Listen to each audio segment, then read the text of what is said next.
Hi, my name is Gary Lee, Director of Membership Services for the Minnesota School Boards Association, and welcome to today's edition of MSBA Mailbag. The Health Insurance Transparency Act put into law a detailed process for the solicitation and selection of group health and hospitalization insurance for public schools. An overview of the process includes these steps. Number 1, request claims data 180 days prior to the plan renewal date.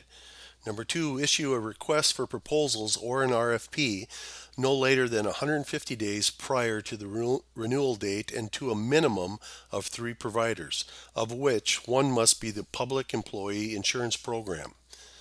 Number 3, open sealed bids no later than 90 days prior to the plan renewal date. Number 4, optionally negotiate with providers who submitted bids. Final bids must be received no later than 75 days prior to the plan renewal date. And number 5, school districts select the group health and hospitalization insurance provider no later than 60 days prior to the plan renewal date. Referring to the first step, school districts must request the current insurance provider provide non-identifiable aggregate claims records for the most recent 24 months. This data will be attached to the RFP. School districts should allow for a 30-day response period from the provider.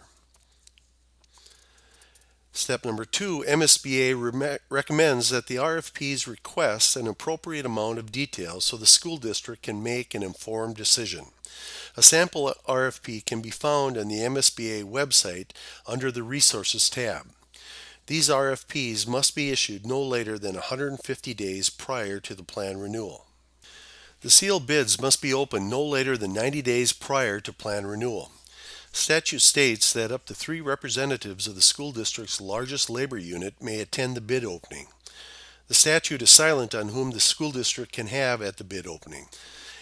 MSBA recommends that school board members not attend the bid opening because of the potential conflict between the open meeting law and data practices law that requires that bid data be kept private until the final bid has been opened.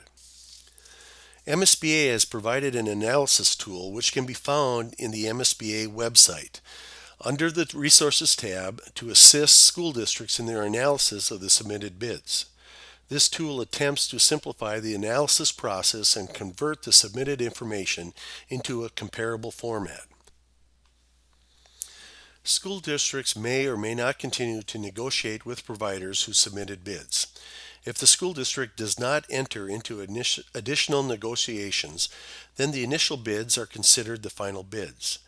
If the school district enters into subsequent negotiations for a final round of sealed bids, the final bids must be received no later than 75 days prior to the plan's renewal date.